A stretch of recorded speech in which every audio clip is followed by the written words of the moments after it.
Hello, everyone, and welcome to the Voices of Forestry podcast. I'm your host, Seth Stevenson, the communications coordinator with the Arkansas Forestry Association. And today we're going to be talking about carbon sequestration, kind of what that means and the technology behind some of that, some of those actions being done across our state and the country. But before we hop into that and introduce our guests, I want to give a special shout out and a thank you to our sponsors this month, DDK Forestry and Real Estate. We're going to hear a little bit more from them later on in the episode. Now, if you remember earlier this year, I sat down with Max Braswell, our AFA Executive Vice President. We kind of discussed very briefly some of the topics we had heard from our annual meeting last year with the hopes that we could get some of those speakers back onto this show to go a little more in depth. And this is going to be the first time that we're going to fulfill that promise for this year. Today, joining me is Phillip with Weyerhaeuser. He's the Senior Director of Natural Gas, Oil, and Carbon Sequestration with them. Phillip, thank you for joining us via Zoom here today. Yeah, thank you for having me, Seth, and glad to be the first one back to from the annual meeting to give a little more info on what I talked about there. Excited to be with you. And I think in the episode where we kind of touched on the annual meeting stuff, Max and I mentioned how we highlighted your discussion because it was very interesting, very kind of cool to see some of the technology because you highlighted that. We'll highlight that here later on in the episode as well. But it all went over our heads, but it was still very cool to hear, what you guys are doing in terms of carbon sequestration. Yeah, it's a new tilt. It's a new way to use our land, and we see it as a potential new revenue stream for the company moving forward. And it also ties into a lot of the climate goals that we've set internally, and we're also trying to help other folks with externally. Okay. Well, now before we get into the weeds, Phillip, can we, since this is your first time on the show, can we just kind of get a quick professional history from you on, how you got to where you're at? Yeah, I started my career in the legal field. Went to law school. Pretty quickly recognized that I was not built for the legal craft, and chose to turn my sights elsewhere. I went and applied for some jobs with oil and gas companies, knowing that they often hired people with JDs. And I got a job in Denver with a small operator there, and spent about 8 years doing oil and gas work, leasing property, signing contracts, building prospects from the ground up, really, for the company. After that, spent some time with a mining company in Denver, doing gold mining work around the world. It was very interesting stuff. But when the job came up at Weyerhaeuser in Seattle, I had known the Weyerhaeuser crew as well as the Plum Creek people in the minerals department at both companies from leasing them in Louisiana over time for my first company. And I saw the job and I thought, I always had a great admiration for the companies and kind of their asset bases and the work they did, and uh, how their teams operated. So kind of applied on a lark, not from the Pacific Northwest, had no real connection to Seattle. But surprisingly, they decided to make me an offer. I accepted and headed up to Seattle back in 2018 and have been here ever since. And so carbon sequestration, we're kind of getting into it now, is, and you can please correct me if I'm wrong, because I've only been really associated with the forestry industry since 2018 as well. It seemed like it kind of came here within those first few years that I was started. So maybe like 1920, somewhere in there. It's a relatively new concept, right? Or a topic of discussion, at least. So I would say that we're in another wave of discussion, Okay. Okay. that the industry had gone through another wave back in the kind of 2010 to 2012 era. And a lot of this was based around tax credits that the federal government had put forth to try to get the industry off the ground.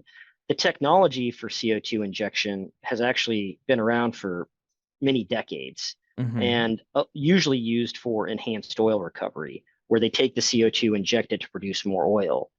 What we're talking about now is not producing more oil. We're talking about putting the CO2 in a place where there isn't any oil and gas, so it stays there in the ground permanently and thus reduces the CO2 in the atmosphere.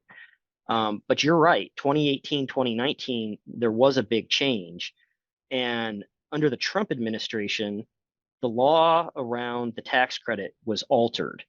And it went from being a very limited kind of niche credit that could be obtained to much broader. And when that happened, people recognized that, wait a second, the economics of this have now been altered. We can maybe make this work for some industries. And so when that happened, I believe that was 2018 when the Trump administration passed that. It kind of started the ball rolling, and that has really come forward into present, where over the past few years you've seen changes in legislation from the Infrastructure Act in 2021 and the Inflation Reduction Act in 2022. Both of those provided additional funding for CCS as well as increased those tax credits yet again. And so in doing so, that really has opened the floodgates. And that's why the past 2-ish years, you have probably heard more and more about it. It's not it's not a silver bullet Hmm. necessarily, but these additional legislative pieces, this additional policy, has really helped get people more excited about the technology because it is a very expensive enterprise. And without some government support in the early going, it would stay niche in my opinion, and not have as much of a hope for expansion as it does currently, with a lot of funding around the technologies to see these projects started. So you kind of gave us a very dumbed down, if you will, definition of what we're talking about with carbon sequestration, taking carbon, putting it in the ground in a space where it's just out of the atmosphere. That's But there's right. there's got to be more to it than that, right? What exactly are we talking about when we say carbon sequestration in terms of like forestry? Yeah, and so a lot of times when I say carbon sequestration, immediately people bring up forestry carbon, Hmm. and forestry carbon is obviously much different. You know, your listeners here are probably all very well aware of the potential to store carbon in our trees on our forest land. Weyerhaeuser's looking at doing that too, obviously. We've done a pilot project up in Maine on that front. When we're talking about carbon sequestration, and in this context, we're talking about the deep underground space, right? And the technology involved to get that carbon from a smokestack basically to underground is immense and highly varied. And so we could sit here for hours talking about all the different ways to do that. But really, it kind of falls into those two main buckets, right? That there's either a emitter, this is your cement plant, steel plant, pulp and paper mill, there's CO2 coming off of it. You capture that. Once you capture it, that's a technology in and of itself. There's Hmm. different sort of technologies that are deployed to even get the CO2. There's adsorbent technologies that act like magnets, absorbent technologies that act like sponges. There's membrane technologies that act like CO2 filters. All sorts of different technologies can be applied. It depends on the type of emitter, the type of industrial facility. And then once it's applied and you've separated out that CO2, you also are going to have different components that are left over depending on what type of product you're making. And you're going to have to deal with those as well. But once the CO2 is purified to basically pure CO2, that's when you compress it. It gets compressed to about 1200 psi to be put in the pipeline, which is much higher pressure than you typically see on like a natural gas pipeline. And that that too is a separate technology. People are like, oh, well, just use the natural gas pipelines that are already there. That doesn't really work because the higher pressure, and the fact that CO2 is not the same as methane, you need different pipelines, you need different types of steel, different thicknesses. And so all that has to be planned out just to get it to the location. And then you're injecting deep underground, and that also looks a lot different than what, even though on the surface it probably looks a lot like what, if you ever seen an oil and gas well, it looks just the same. Deep underground, the technology is a bit different. They're deploying a lot more steel, a lot more cement, and a lot more money to drill a typical CO2 injection well than you would see on a regular, say, Smackover well in South Arkansas. These CO2 injection wells can cost 15 to $20 million to drill because Wow. of the extra technology. Wow. And so I guess you said it depends on the facility, on the type of technology that they use. Is there kind Right. of I guess, general forestry, we're talking mills and stuff like that, but is there a general technology that is used more with like forestry, or again, is it just dependent upon the facility? It's dependent upon the facility, and it's dependent upon the purity of CO2 that's being emitted. Okay. Okay. So it really is going to be site to site, which is actually, that is one of the many hurdles involved with carbon capture, is most of these sites are going to need a bespoke product that is Hmm. custom fit to their facility. Um, to get set up in order to capture that CO2. Everything's going to need to be fine tuned a little bit. And so there's a lot of engineering that goes into this. To retrofit plants is a lot harder than to design this on the front end engineering. As time goes on, right now we're focused on how do we decarbonize existing facilities. But as time goes on, you're going to see new facilities get built that are already thinking about this. And that in their front end engineering designs, in their feed designs, they're going to plan for the CCS component, which is going to dramatically lower the cost of setting up that technology. Because if you plan for it ahead of time, you can build it in much easier than if you're trying to go back in and retrofit an entire facility. That cost is just going to be higher just because you're going to have to make so many changes. So it's not necessarily the most financially feasible thing for a currently existing facility to get some of this carbon capture technology. Is that, or It's a continuum, right? So okay, on the okay. lower end, like in Arkansas, say, uh, we're not involved with it, but our partner Lapis, who we recently signed a deal with, they're involved with it. There's a company called LSB Industries in southern Arkansas that produces ammonia. Ammonia plants tend to produce a very high percentage purity CO2, which that means it's a lower cost to capture it. And so because of that, there it is financially feasible to go in and do it. Okay. Okay. But as you kind of go through the chain of what industrials are cheaper versus more expensive, kind of on the other end, you have the cement and steel makers where they have a very low percent CO2 at any given emission location. And oftentimes they have multiple locations from which they are emitting at the same facility. So you're having to capture CO2 at multiple locations that is of different levels of purity and run it through the system. And so it just becomes more complex. That being said, um, right now with the current 45Q, I've seen estimates that anywhere between 40 and 70% of existing emitters are at least break even with that Hmm. tax credit to invest in this technology. And so that's a lot, right? If you Hmm. think about how much CO2 the United States is emitting every year, and how much is related to industrial processes, um, this is millions and millions of tons of CO2 that could be able to be captured economically today. Um, but it takes investment, right? Hmm. It takes folks saying, okay, we're willing to make that investment. We're willing to um, see that this is going to be the future to some degree. And for us, we look at it as right now, this is the time. The government's trying to be helpful with carbon, and they're saying we're willing to help finance this stuff. We're willing to give you a tax break on it. Uh, at some point, that could flip. I don't know when, or if maybe it will never will, but at some point there could be some sort of carbon tax. And if that does happen, it kind of goes from the carrot to the stick, right? Hmm. And in my mind, I think companies that are, looking towards the future with an eye on trends and the way ESG and climate investing has kind of really taken hold over the last half decade, I think companies would be wise to at least think about what this cost looks like and run that cost benefit analysis, because over time, it could be that there isn't a choice. And and that nice juicy tax credit that's helping you finance these expensive endeavors disappears in favor of something where you're being penalized if you don't do it.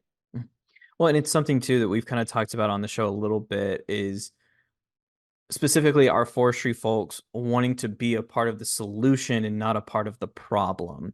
Being a part of the solution of making our atmosphere better, healthier, removing that CO2, and willing to take those leaps of faith or those steps or those financial investments to be helpful before any like big mandates come down forcing their hands on something.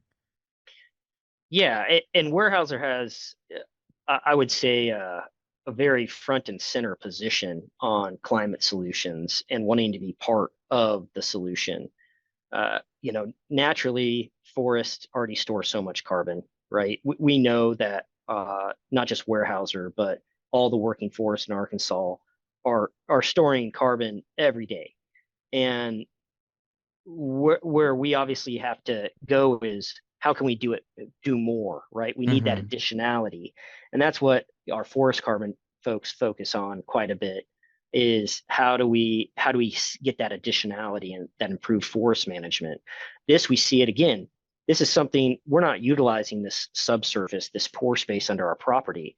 If we can utilize it and store even more carbon on our forest lands, then wouldn't we want to?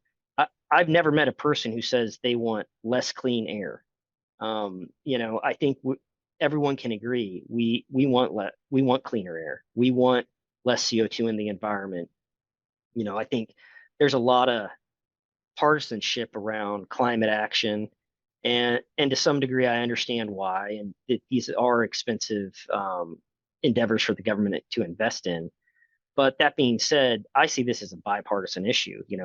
The Trump administration got the ball rolling. The Biden administration added to it. There's a lot of support in Washington around this, and Weyerhaeuser has heavy support for it because we think this really could be one of the tools in the toolbox, right? Carbon sequestration isn't going to solve every single climate problem. I don't think anyone thinks that, but we need a lot of solutions, and we need to be looking at different ways that we can potentially help the environment and be good stewards of our planet. Okay. Well, Phillip, I'll tell you what, we're going to take a quick break right here and hear a little bit more from our sponsors this month, DDK Forestry and Real Estate.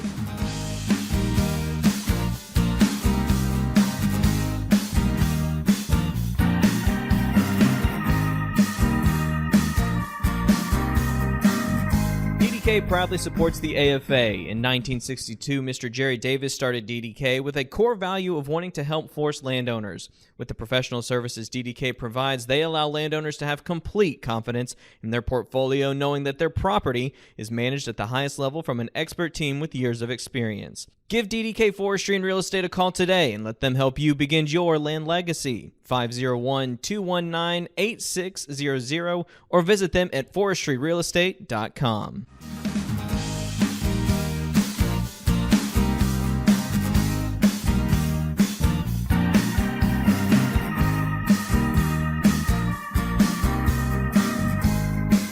Thank you once again to DDK Forestry and Real Estate for their continued support of the show. Now, Phillip, you kind of mentioned a little bit, Weyerhaeuser is in support of the carbon sequestration stuff. That's why we're here. That's why you're doing what you're doing. But can you just explain kind of what exactly Weyerhaeuser is doing, or explain what you can explain of what exactly Weyerhaeuser is doing in the carbon sequestration field? Yeah, I'd love to. And Weyerhaeuser, we're still first and foremost a timber company. And because of that, even though we have a good team here at Weyerhaeuser, that we have scientists, we have engineers, we have geologists that are looking at carbon sequestration, we're not the developers of these carbon sequestration sites. So what we've been doing since 2021 is looking for partners to contract with, to look at the feasibility of doing these projects on our property. We signed our first deal up in early 2022 with Oxy down in South Louisiana. That project is on about 30,000 acres of timberlands down there. That project has 2 active permits with the state of Louisiana to hopefully get approval to inject on that site. We followed that up in December of 22 with signing a deal with Denbury, who was later acquired by Exxon. That site's in Simpson County, Mississippi. It actually has 6 active applications for injection wells with the EPA federally, because Mississippi doesn't have primacy the way Louisiana does. And we hope to see some movement on that over the next couple of years. These processes take a long time to permit. And so getting with partners who have the wherewithal is really important to Weyerhaeuser. We want to make sure people have the technical expertise. And that's why most recently, back in January of this year, we signed a agreement with Lapis. Lapis is a company based out of Dallas, Texas. They have extensive background in the oil and gas world, as most of these carbon capture and sequestration companies do. And they are right now heavily focused on South Arkansas and North Louisiana. They have as I mentioned earlier, a separate project Weyerhaeuser is not involved with, where they're decarbonizing an ammonia plant in South Arkansas. And separately from that, we have several sites that we signed up with them for exploration purposes. We're not disclosing currently exactly where those sites are, just because they're still in the stage of exploration, and we want to make sure we give them enough time to figure out what they need to figure out, and if there are other landowners affected, to make sure they can talk to them individually. But we're excited about these opportunities in Arkansas. We see it as, if we bring the right partners to bear to develop these sites in a sustainable and safe way, that the benefits could be dramatic for the state. Some of these sites rely on existing emitters. So in those cases, you'd be decarbonizing existing emissions, which gives us, better air quality, and safer operations. And in some of these locations, we could potentially see greenfield development, where a new emitter would be building a facility at a location at one of these sites in Arkansas, where you could see new jobs pop up from that happening. And so we see it as a benefit. Part of our 3x30 initiative here at Weyerhaeuser is a commitment to rural communities. And these are rural communities that we're talking about. And so if they come to fruition, if we see this build out actually occur, we see a whole host of benefits that are kind of follow-ons to Weyerhaeuser having signed these agreements. And that's really how it affects Arkansas today, and how we hope to see it grow in the future. The state has been, I think, had a really positive view on CCS development. I know they are working on new regulations through the Arkansas Oil and Gas Commission for permitting and drilling these Class 6 wells. Arkansas doesn't have primacy to permit the wells. They still have to go through the Environmental Protection Agency, and that process takes a few years. So even if you hear about, someone signed a sequestration agreement on a piece of property in Arkansas, you're still probably looking at, from the time you hear about that, at least 3 to 4 to maybe even 5 years before a permit is really in place. And, while those timelines are long, Weyerhaeuser actually sees that as a net positive, because that tells us that this is being done in a way that it's being done safely, that they're not cutting corners, that everything is going to be exactly as it should before someone has that permit in hand and can inject into the subsurface. The key to all this is you want it done safely. You want water resources protected. You want land resources protected. You want communities protected. And so you can't get these permits unless you can show all of those things are aligned.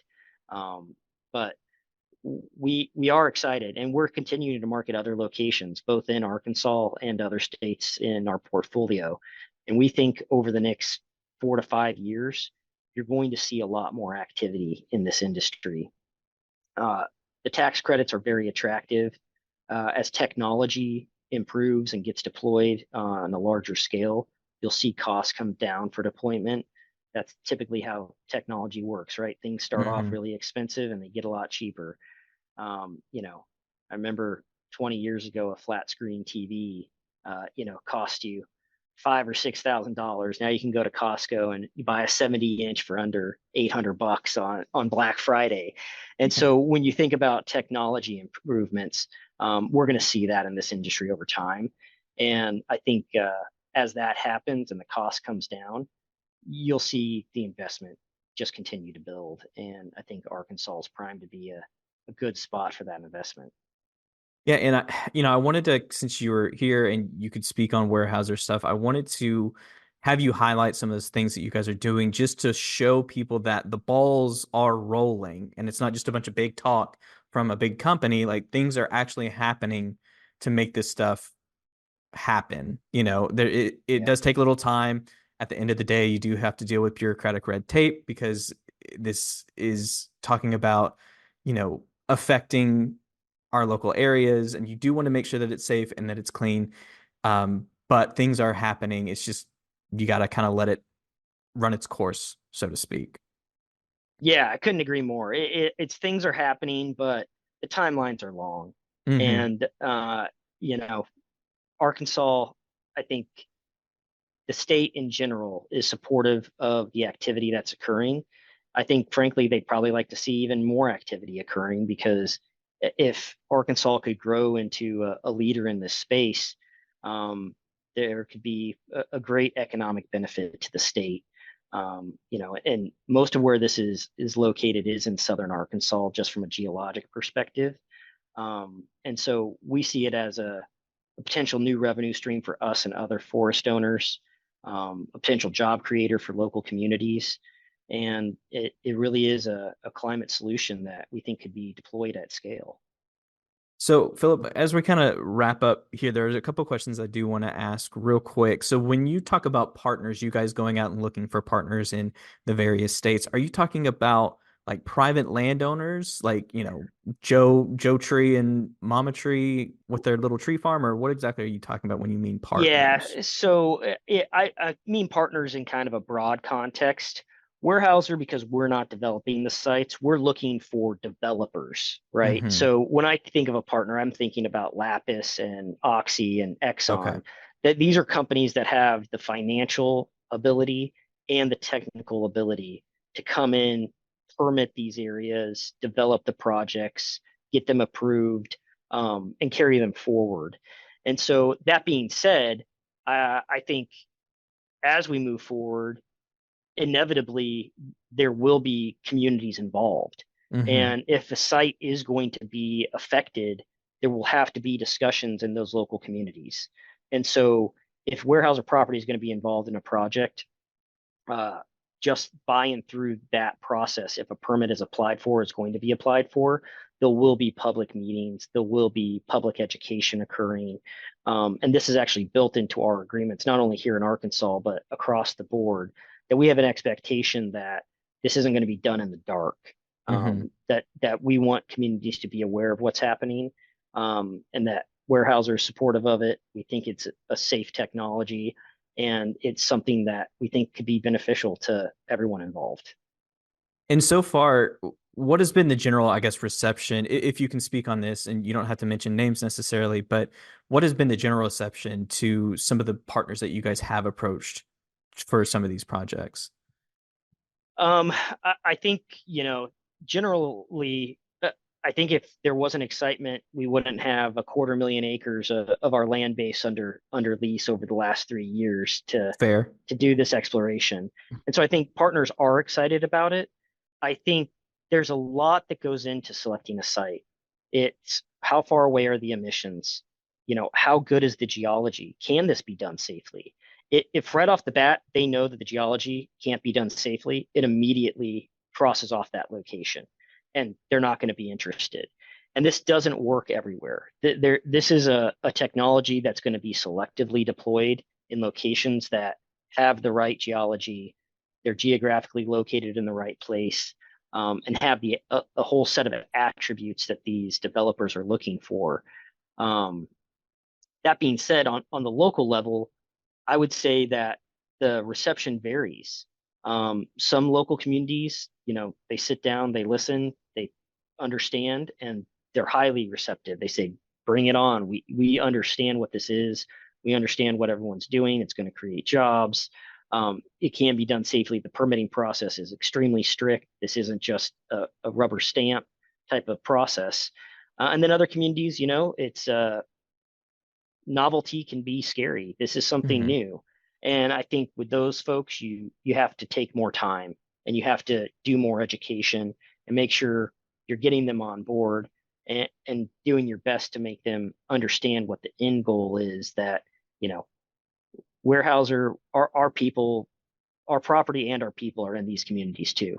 And we want to make sure that we wouldn't be doing anything that would jeopardize either our assets or our folks on the ground.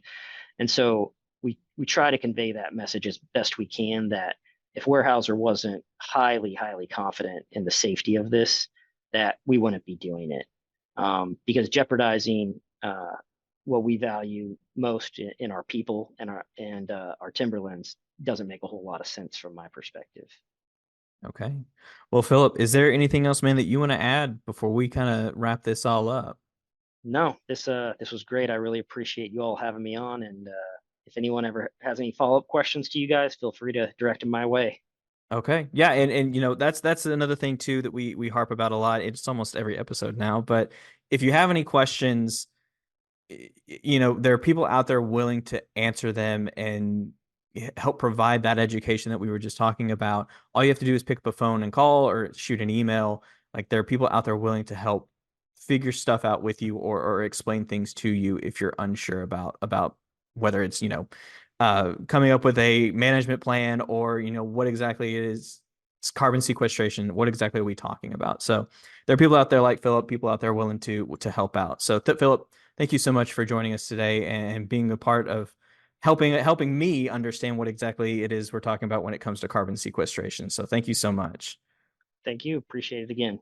All right. We want to thank you guys for joining us as well this month. Another shout out and a thank you to DDK Forestry and Real Estate for their sponsorship of this month's episode. And as always, we want to give a special shout out and thank you to some guy named Rob McCormick for the use of our theme song, The Same Love. That's off of his album, The Folkster. You can find more of his music on Spotify. And as always, we got a link to his website where you can see where he's touring, where he's playing, and see kind of some updates on what he's got going on in the music world. That's going to be in the description of this episode.